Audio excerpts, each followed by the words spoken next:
আগামী বিজয় দিবসের মধ্যেই জাতি স্বৈরাচার এবং তার দোসরদের বিচারে আনন্দ উদযাপন করতে পারবে বলে মন্তব্য করেছেন আইন উপদেষ্টা ডক্টর আসিফ নজরুল। আর অ্যাটর্নি জেনারেল বলেছেন, জাতির মধ্যে ঐক্যের যে ফাটল ধরেছে ফ্যাসিস্টদের বিচারের ক্ষেত্রে এটি এখন বড় বাধা।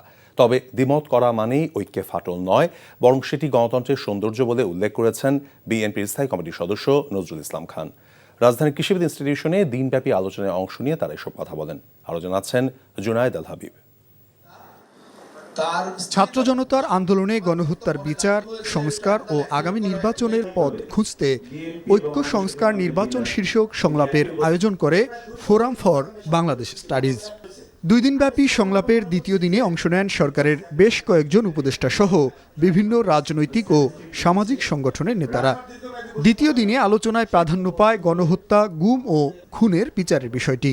বিভিন্ন সংগঠনের পক্ষ থেকে বিচারের বিষয়ে সরকারের উদাসীনতা নিয়ে প্রশ্ন তুললে আইন উপদেষ্টা বলেন, বিচার নিশ্চিতে যা যা করণীয় সবই করা হচ্ছে।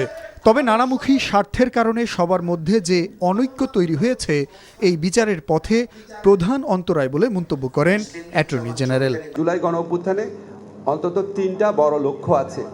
একটা হচ্ছে বিচার, একটা হচ্ছে সংস্কার, একটা হচ্ছে নির্বাচন। বিচারটা মূলত আমাদের মন্ত্রণালয়ের দায়িত্বে। এখানে কোনো রকম কোনো গাফলতি হচ্ছে না, হবে না। কাঁধে কাঁধ মিলিয়ে, হাতে হাত মিলিয়ে ব্যারিকেড তৈরি করার যে ঐক্য, সেই ঐক্যে যে ফাটল ধরেছে, সেই ফাটলটাই প্রথম চ্যালেঞ্জ। কেউ জমি দখলে ব্যস্ত, কেউ ক্ষমতায় যাওয়ার জন্য ব্যস্ত, পদ পদবি দখলে ব্যস্ত, কেউ নিজস্ব লোক পুনর্বাসনে ব্যস্ত। কিন্তু খুনিদের ধরিয়ে দেওয়ার জন্য, খুনিদের বিচারের জন্য আমাদের উপর যে পরিমাণ চাপ প্রয়োগ করার প্রয়োজন ছিল, সেইখানে আপনারা ফোকাস করেননি।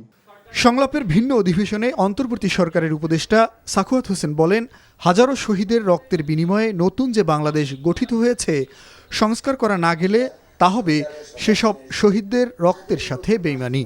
এই সময় যদি আমরা কিছু সংস্কার করতে না পারি, তাহলে আর কখনো করা যাবে না। কারণ আমরা একবার ট্রাই করেছিলাম 2007-এ, কিছু করেছিলাম, সেগুলো থাকেনি পলিটিক্যাল পার্টি যারা ক্ষমতা ছিলেন তাদের কারণে।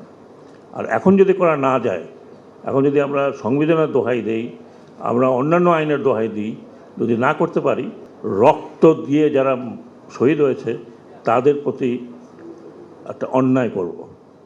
আমি বলছি না যে আমরা 5 বছর 6 বছর থাকবো। সংস্কার যে কোনো সময় করা যায়, মাইট টেক জাস্ট 1 year। অন্যদিকে কিছু বিষয়ে দ্বিমত তৈরি হয়েছে দাবি করে বিএনপির স্থায়ী কমিটির সদস্য নজরুল ইসলাম খান বলেন, জাতীয় ঐক্যে কোনো ফাটল ধরে নাই। যে ঐক্য আমাদের মধ্যে গড়ে উঠেছিল 5ই আগস্টের সময় পর্যন্ত, সেটা কিছুটা দুর্বল হয়েছে। আমি পার্সোনালি কিন্তু সেভাবে মনে করি না। হ্যাঁ, কিছু ব্যাপারে দ্বিমত হয় আমাদের, কিন্তু দ্বিমত হওয়াটা গণতন্ত্রের সুস্বাস্থ্যের লক্ষণ। সংলাপে প্রত্যেকেরই কণ্ঠে ছিল, হাজারো মানুষের রক্তের মধ্য দিয়ে যে বিজয় অর্জিত হয়েছে তা যেন কোনো স্বার্থের কারণে বেহাত না হয়, সে বিষয়ে সতর্ক থাকার আহ্বান। জুনায়েদ আল হাবিব, এনটিভি নিউজ, ঢাকা।